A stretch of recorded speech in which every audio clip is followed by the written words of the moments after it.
edep ahlaqsız bir narsa öğrenigili bo'lmaydi. Her bir ishninki edep ahlaqı buludu. O edep ahlaqı bilen öğrenilmegen iş menfaat qilmaydi.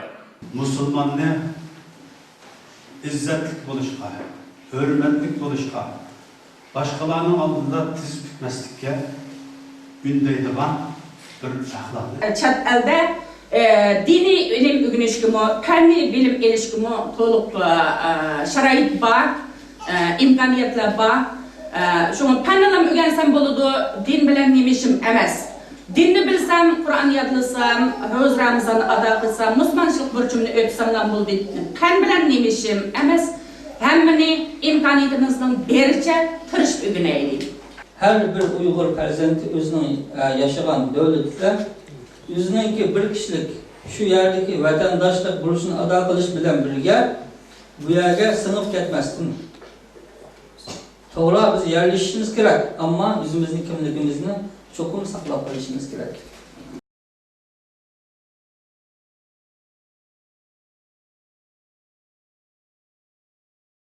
Allah kızlar Hakasınlarga Gollandiyadagi Sharqiy Turkistonlik birodarlarimlarning, qarindoshlarımlarning kızının salamini yetkazdim başta. Bundan keyin bana verilgan mavzu to'g'risida mavzuga kelman. Mavzuniki baş temisi Hakasınlar hazır anlamandek aqida ve onun bizga bo'lgan ta'siri to'g'risida qisqacha to'xtalmoqchimiz.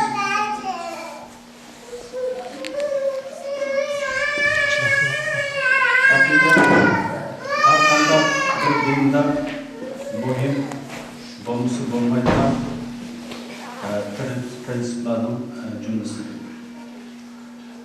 Bo'libmi İslam dinida aqidaga en başta ko'ngil bo'lingan prinsiplarning jumlasidir.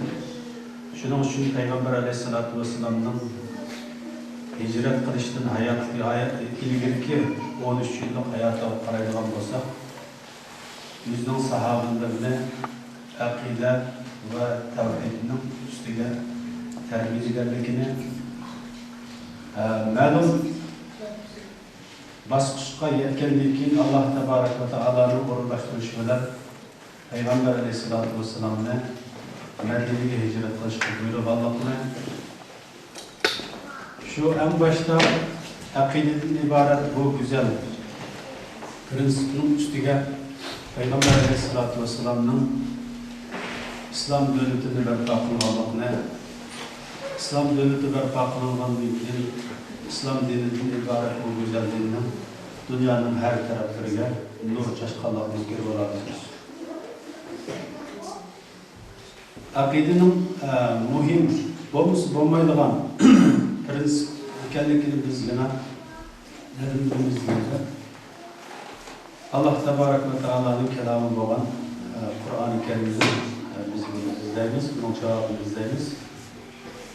Kur'an-ı Kerim'de Neml suresinin 24. ayetinde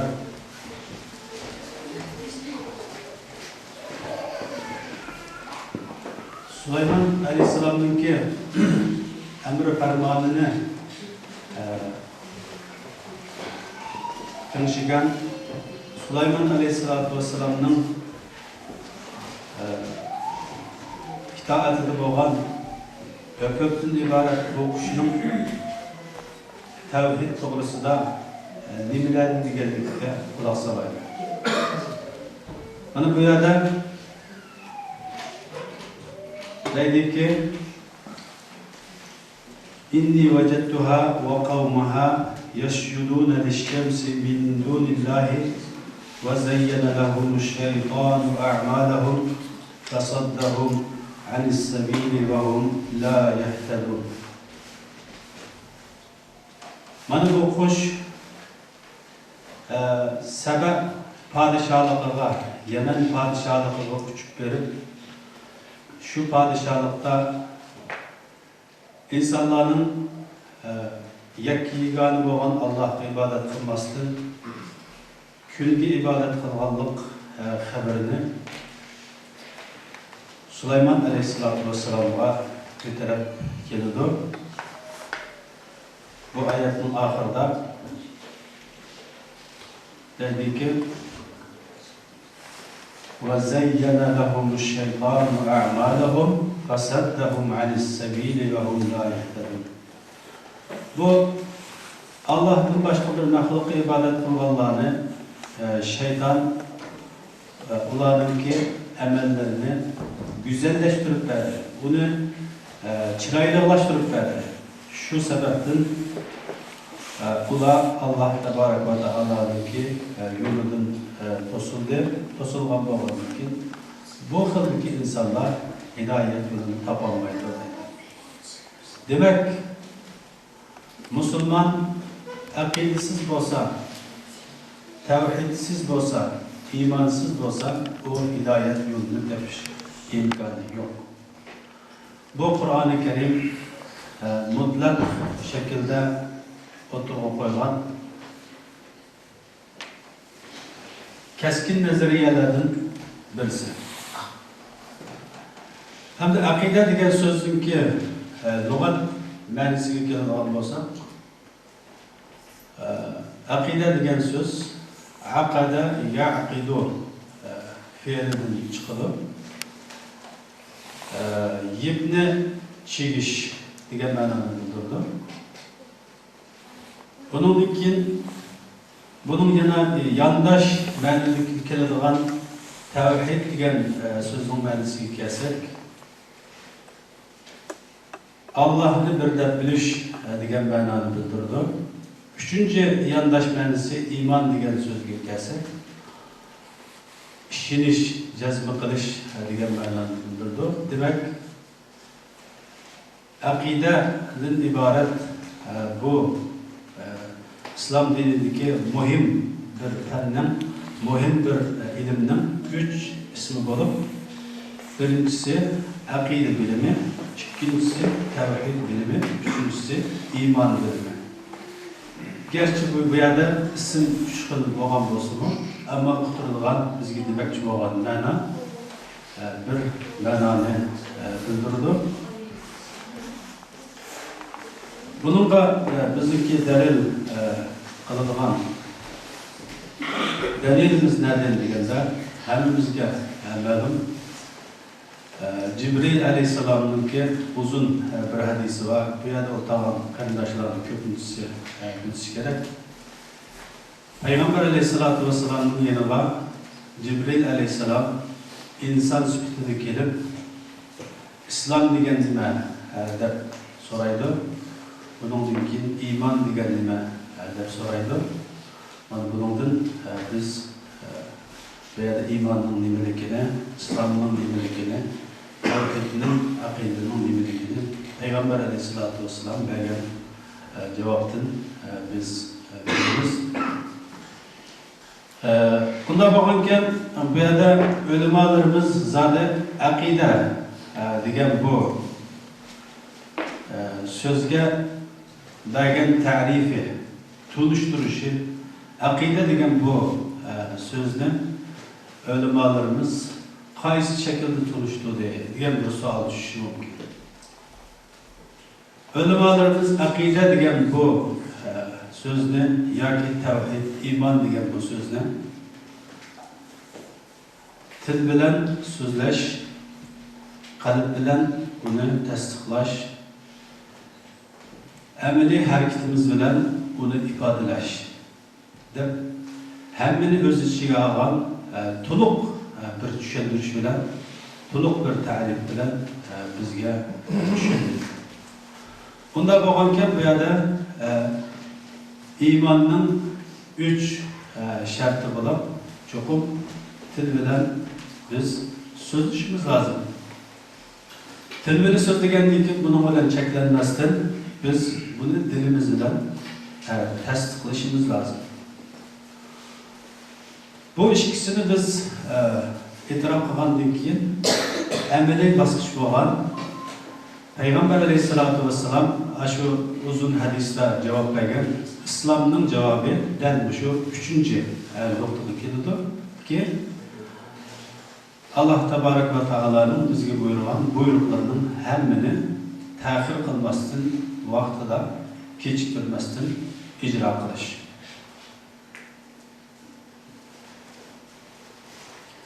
Biz bu iman bilimini, iman degan bilimni çoğun cihettin bu bilimge qaraydigan bolsak, ulamalarninki 3 kısımga bölgenligini ko'rib olamiz. Birincisi tevhidul uluhiyye. İkincisi tevhidul rububiyye. Üçüncüsü tevhidul esma ve sıfat. Tevhidul uluhiyye degan bizge bunun ulamalar nimani maqsad qilmoqchi deganda bir Allah'tan başka ibadet qilishga layık hiçbir zat yok deganni bizga muayyanlashtirmoqchi. Tevhidul rububiyye degan bu kısımda Allah Tebarek ve Teala'nın bütün kainatını, bizimle emas, bütün kainatını, bütün canlılıkını yaratıcısı ekenligini, onunla bu canlılıklarını yaratışta hiçbir mahluknunki şirik olmaydiganligini, fakat yakki yegane ekenligini bunu itiraf qilishimizni tavsiye qilmoqchi. Üçüncü kısmında tevhidul esma ve sıfat deganda Allah Tebarek ve Teala'nın kısımları ve sıfatları da hiç qanday bir insanın yoki hiç qanday bir ma'budning hiç qanday bir ibadet qilinadigan narsaning uningga o'xshab qolmaydiganligi. Uning bilan ham teng bo'lmaydiganligi. Buni bizga tushundirish uchun bu yerda ulamalarimiz tevhid aqida bilimini 3 turga bölüp tushundirdi. Xo'sh. Bunda bo'lgankan bu aqida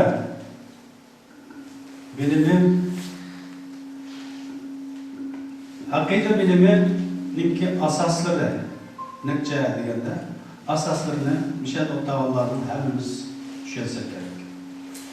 Mana bu yerda zikr qilingandek Allah Tebarek ve Teala'ga iman keltirish,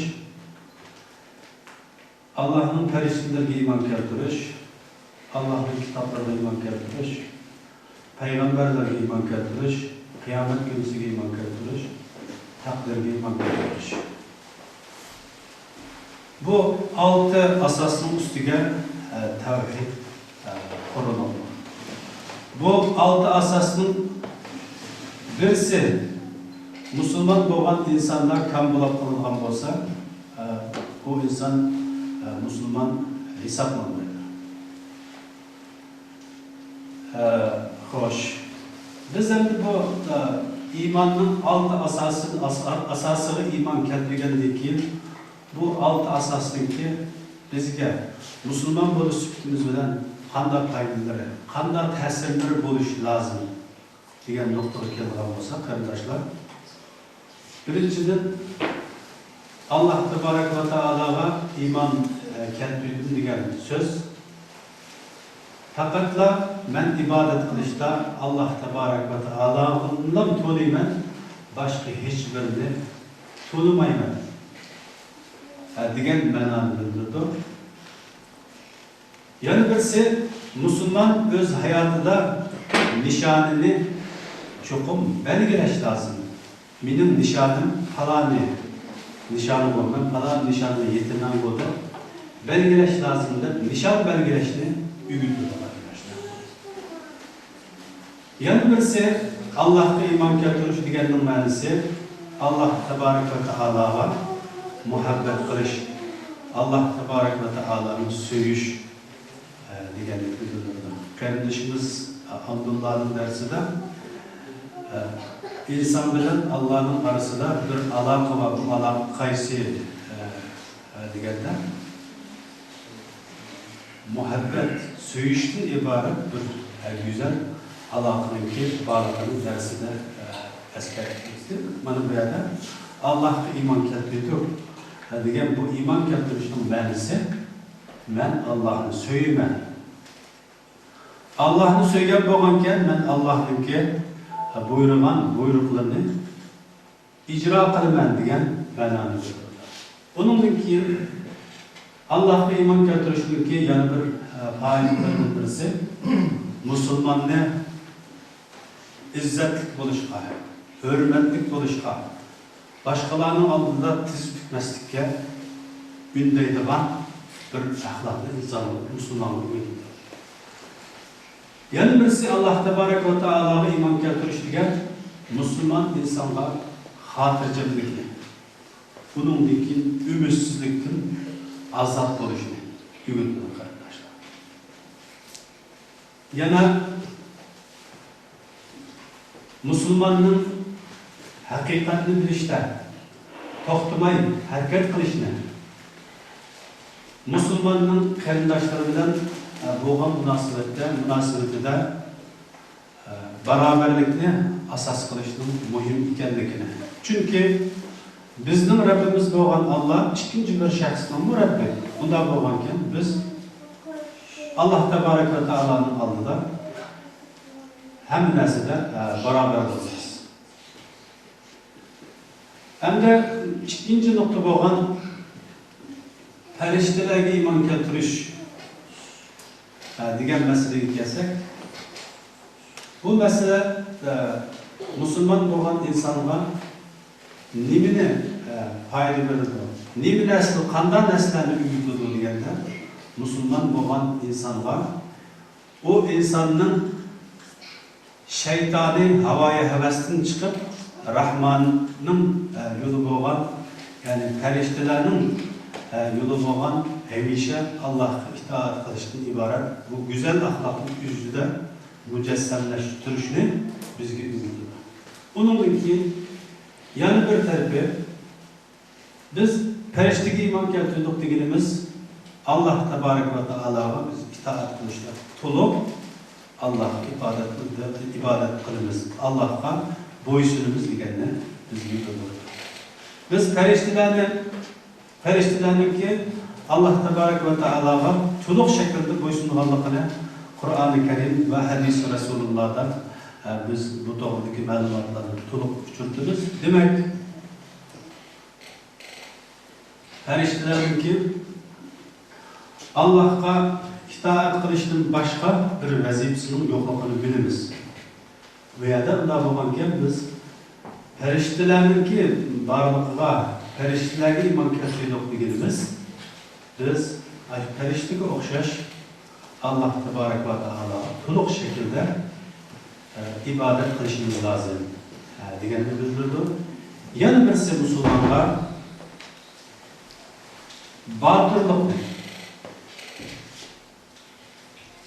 yukarı, himmetlik buluşunu, himmetsiz bulmaslıklı, nişansız bulmaslıklı, yukarı himmetlik buluşunu, bunun için her daim Allah Tebarek ve Teala'nın bizni murakaba aslında, nezer dairesi aslında, Allah Tebarek ve Teala'nın kamerası aslında turduğanlığımızda bizge bunu bildirmekçi.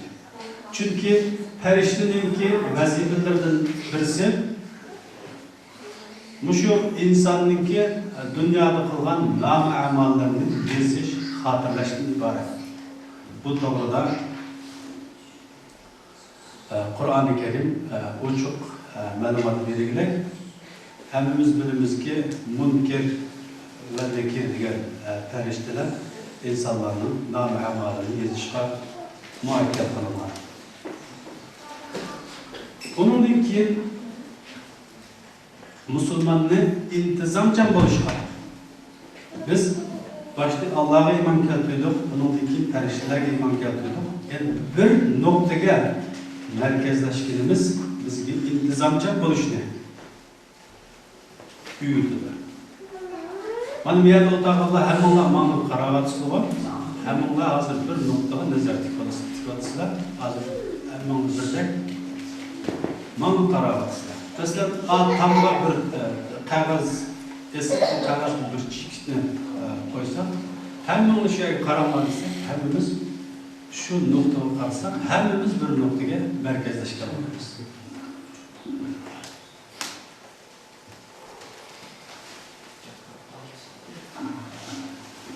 Hamda Allah Tebarek ve Teala'nınki semavi kitaplarga iman keltirish degan bu nokta Müslümanға ahlak faziletini uyutudu, Müslümanға insaf kılışını uyutudu, Müslümanға delil bilen, ispat bilen hüküm kılışını, emel kılışını, delil ispatka asasını iş kılışını uyutudu.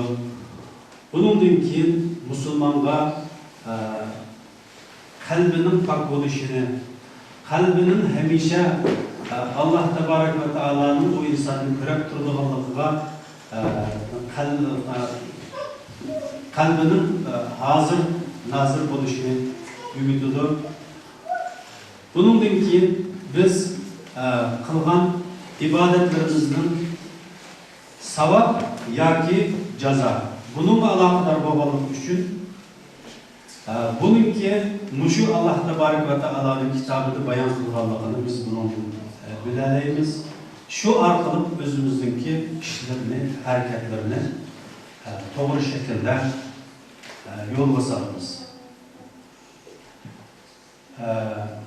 Yani bir nokta boğan Allah Tebarek ve Teala'nın peygamberlerine iman keltiriş degan bu nokta Müslüman için en başta emr bil ma'ruf ve nehy anil munkar uygutudur.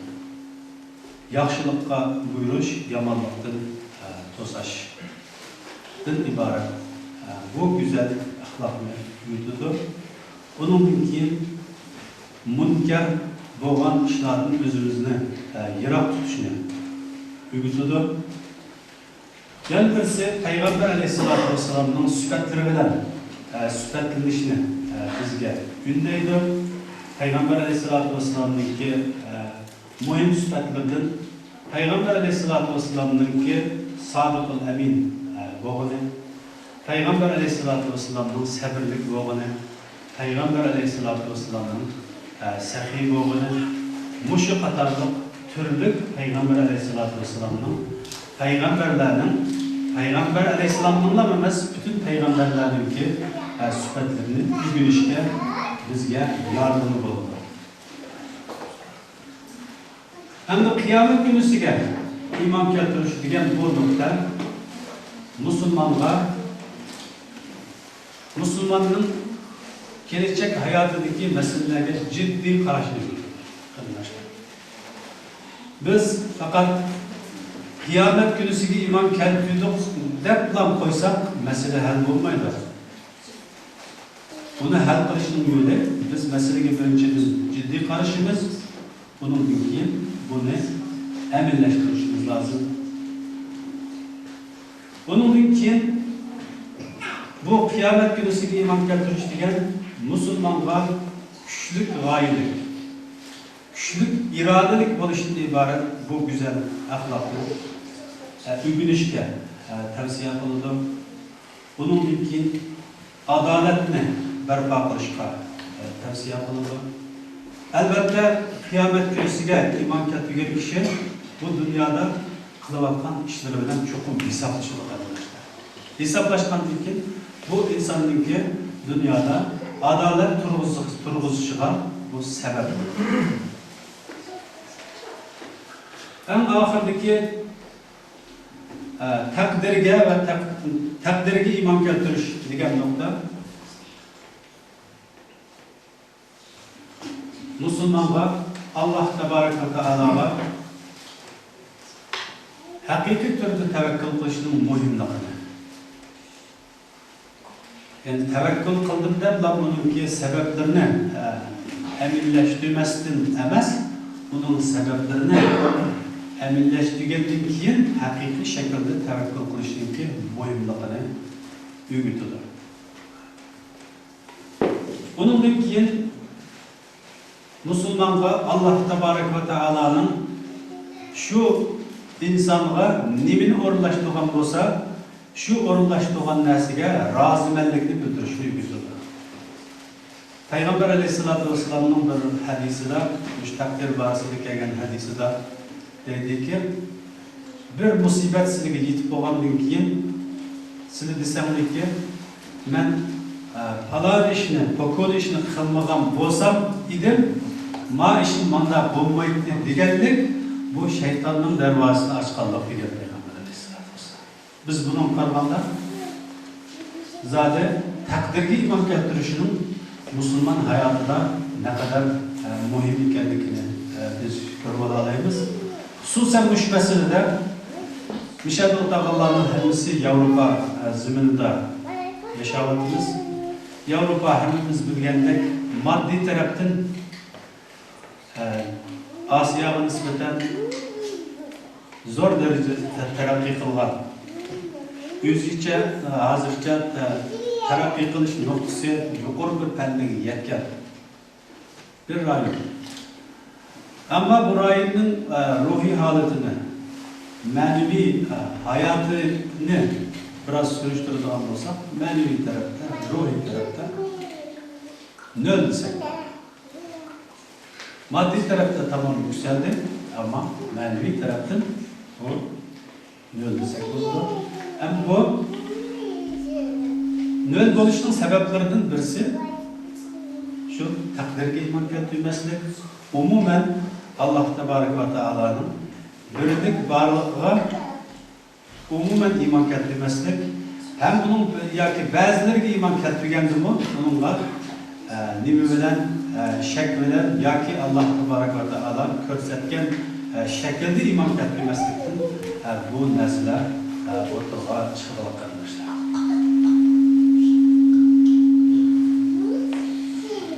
Bundan keyin Alloh taborak va taoloning taqdiriga iymon keltirish degan bu nuqta musulmon uchun Alloh taborak va taolodan yaxshi gumon qilishdir. Bunu bizga hamisha Alloh taborak va taolodan güzellikni umid qilganligimizni buni biz bilmaymiz.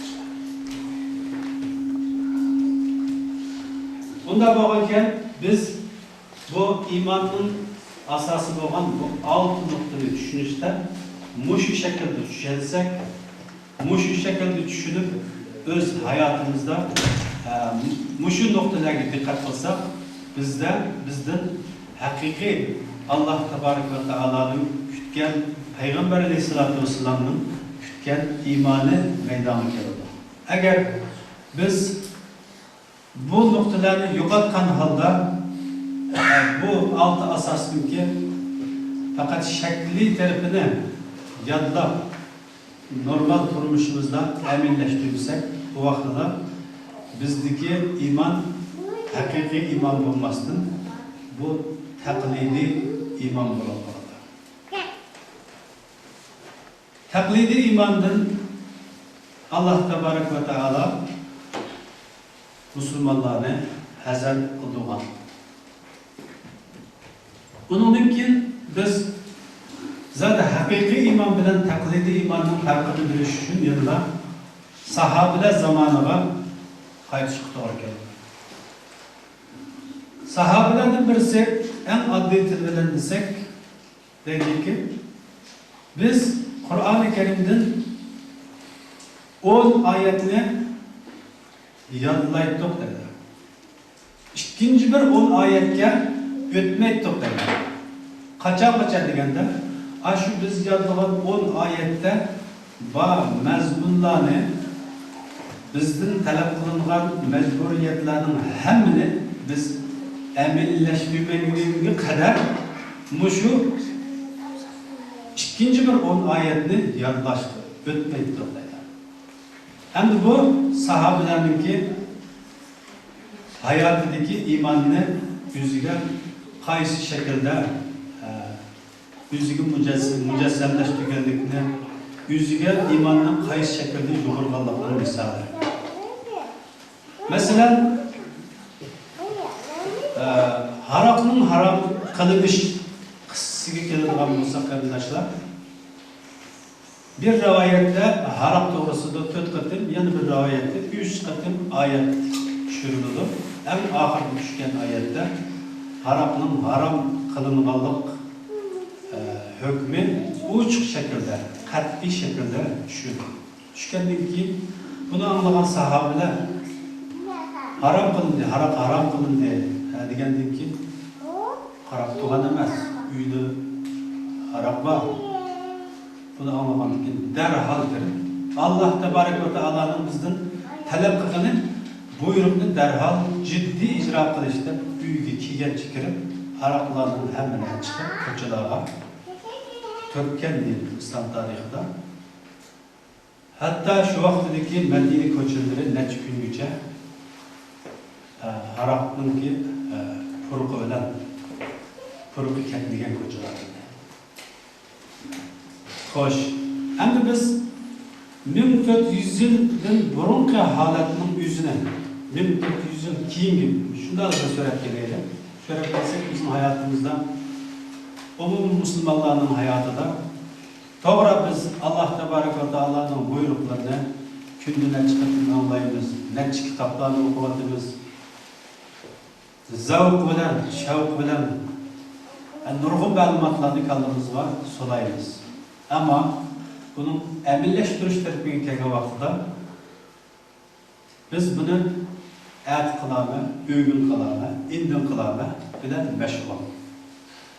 Oylamaymiz ki, bu imandan ibaret, bu İslamdan ibaret bu güzel dinin ki, məndən tələb qılğan tələbi bu buyruqlarını dəl vaqtida ciddi şəkildə icra qilish degan bu narsa bizim kallımızda kirib chiqmaydi. Hem şunun bilan birga biz kallımızda shunday bir cho'ng bir narsani ko'rgizib olganki, musulmonlar bu 21-asrda zulm uchrab ketibdi. Musulmonlar qiriladi. Musulmonlar dafsanda bo'ladi. Musulmonlarning muqaddas hech narsasi qolmadi. Başkalarının aldıda küçük düştü. Deyimiz, ahirette deyimiz ki, Allah tebarek ve teala yardım vermeyin olur. Degen bir sualını sorayız. Afsus. Biz bu sualını soruştan ilgili özümüzden sorap bakmak mı? Ben Müslüman buluş bilen Allah tebarek ve teala'nın buyruğunu kaysi şekilde, kancılık derecede icra kılalım. %100 icra qilish hech kimdan talab qilinmaydi. Albatta icra qilsak, nayati yaxshi. Alloh tabarak va taoloning Payg'ambar alayhisolatu vasallamning buyruqlarini biz kundalik hayotimizda %30dan %40dan başlasak, eng yaxshi deb qaralgan odamningki %50-70 kerak. Hem halimiz budur. Biz Allah tebarek ve teala'dan qaysi şekilde bizge yardım kıldı Allah da ağırlış hakkımız var. Hiç hakkımız yok. Bundan olurken biz bir yerde meselenin biraz kılasıda tevhid kelimesinin manasının nima ekanligini biz Müşahede otavallarının cımbırı bilişimiz mümkün. Ama bunun mahiyeti, bunun normal turmuşumuzdaki rol meselesi kelgan vaqtida bununla dikkat qilganligimiz az. Biz tevhid kelimesininki Allah'tan başka bir perverdigarının yok ekanligi, bununla hiçbir şeyini şirk keltirish mümkün, durust bo'lmaydiganligi. Bunu bilimiz yok ama normal hayatımızda bilip bilmey küçük çok şirklerge düşüp kalımız. Endi bu tevhid kelimesini biz uçurlagandan keyin başta iman deganning ta'rifida til bilan so'zlash, kalp bilen tasdiqlash, ameliy hareketimiz bilen ifadeleştirdik ya. Ameliy hareketimiz bilen ifadeleştiğinki yani bir ismi ibadettir. Del Peygamber Aleyhisselatü Vesselam'ın şu uzun hadiste, Cibril'in hadisinden İslam degen nime deb so'ragan vaqtida en teşhede en la ilahe illallah ve enne Muhammeden Resulullah ve ikames salam ve ita'ez zekat hadisinin ahiracı. Bu yerda 5 türünü sanaydı. Bunda bo'lganken biz bu yerda ibadet degen bu sözün ma'nosini bilishga to'g'ri keladi. Buni bilmasak bu yerda biz to'g'ri shaklda Alloh tabaraka va taologa ibodat qilmagan bo'lamiz.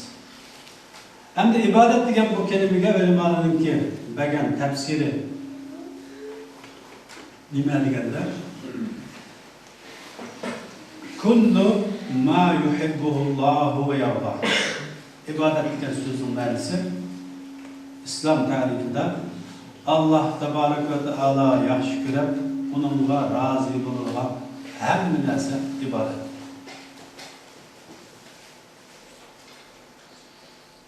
Bunda bo'lganken ibodat so'zini qandaqdir biz namoz, ro'za, zakat, hajdan iborat bu mashhur bo'lgan tarzdagi qisqartirilishning o'zi xato deb tushunishga to'g'ri keladi. Buningga dalilimiz Qur'oni Karimdagi ayetlerden olan وَمَا خَلَقْتُ الْجِنَّ وَالْاِنْسَ اِلَّا لِيَعْبُدُونَ. Yani bu ayette Allah Tebarek ve Teala ben insan ve cinnin ibaret bu benim mahluklarımda bana ibadet kılsın üçünden yarattım.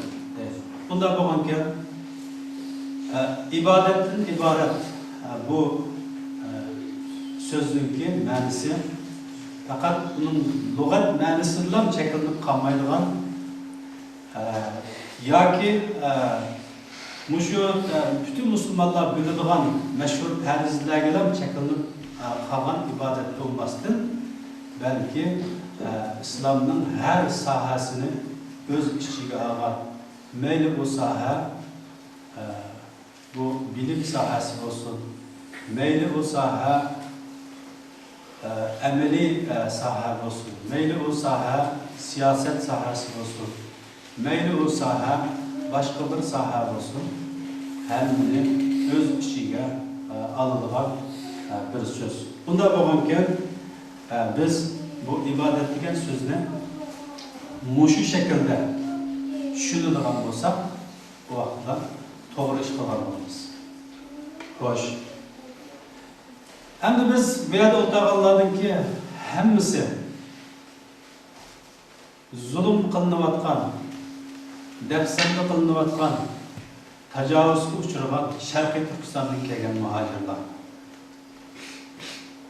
Biz vatanimizde bo'lgan zulümni Xitoylarningki her türlük bizga silayotgan uqubatlarni bir az tahlil qiladigan bo'lsak, bunga bir lam javob bilan baylansak bo'ladi. Bu nima deganda biz Sharqiy Turkistonlik musulmon bo'lish sifatimiz bilan Allah'a kulçuluk kılmayan davatımız, o davatadaki ya sen Allah'a kulçuluk kılmaysan, bana kulçuluk kılsan.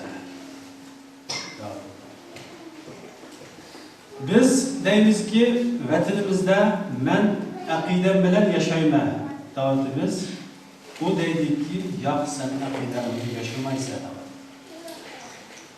Biz deyimiz ki, men tevhid bilen yaşayma davatımız, bu davetdeki ya sen tevhid bilen yaşamay, şirk bilen yaşayışın lazımında bizge türlük vasıtalarını kullanıp bizge yüzünün idisini, yüzünün batıl yolunu temavatıdır.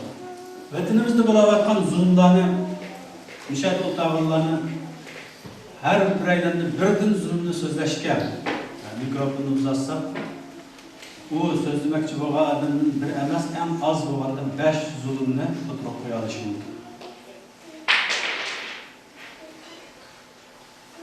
Endi mushunda bir zulm ostida qolgan millatning iymonini, mushunda bir bütün dünyada yamrab ketgan, meyli o iqtisodiy tarafdan bo'lsin, meyli harbiy tarafdan bo'lsin, zo'r kuchga ega davlat musulmonning qalbidan, bizning qalbimizdan bu iymonni yulib elish imkoni bormi, yo'qmi degan savol shu. Yana bir cümle bilan aytsam, bizning milliy kimligimizni mushundaq dafsanda qilish orqali yo'qotish imkoni bormi, yo'qmi? Zaten bununla İslam dini nima deb javob berdi degan bir savol qarindoshlarning oldida qilishim. Kur'an-ı Kerim, İslam dini bununla keskin şekilde cevap verdi ki bu akidini, tevhidini Müslümanın kalbinde mecburlaş bilen yulup eliş imkanı yok. Hemimiz Bilal Resulullah Anhu'nun tevhid barısında qanday qurbanlarını verganligini hepimiz bilimiz. Hem yana bizim vatanimizde çoğunlar, ayallar, hayırlar, yaşlarının başka, hatta ösmürler bu yüzünün akidesini qo'llash yo'lida qanday qurbanlar berganligini, qanday turmularga kelganligini, qanday ularning uylarininki vayron qilinganligini Alloh taoloning hemmamiz bilamiz. Qur'on-i Kerim ochiq shaklda bu mumkin emas dedi. Bunun dalilimiz nima deganda, dalil Allah tebarek ve teala dedi: "Yuriduna en yutfi'u nurallahi bi afwahihim vallahu mutimmu nurihi velev kerihel kafirun." Ular Allah'ın nur doğan İslam'ını yüzünün ağzından çıkan şamal bilen öçürüşü urunular. Gerçi ular urunsu mu? Allah tebarek ve teala yüzünün nuru doğan İslam'ını kafirler yaman kösü mü bunun üstünlük iriştirdi dedi. Bu bir deneyimiz. Yani bir delilimiz nima deganda وَلَا تَهِنُوا وَلَا تَحْزَنُوا وَأَنْتُمُ الْأَعْلَوْنَ اِنْ كُنْتُمْ مُؤْمِنِينَ. Ey Müslümanlar, sizler özünlerini küçük sanamanlar,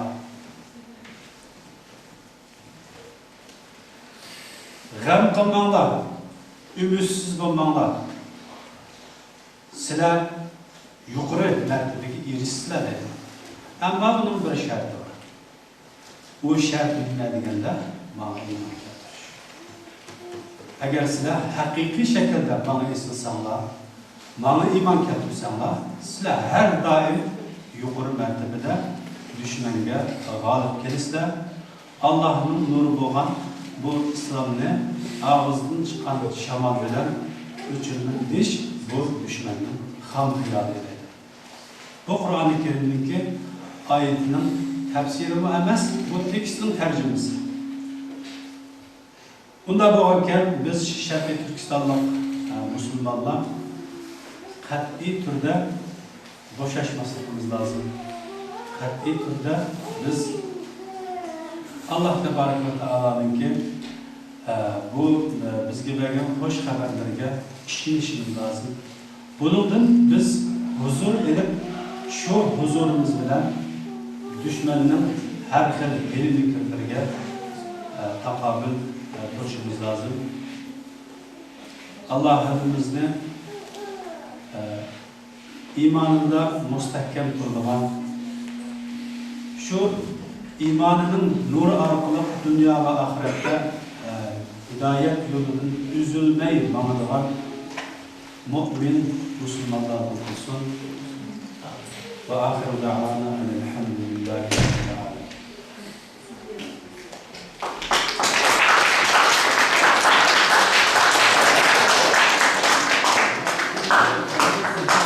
Ustazımdan da Allah razı olsun.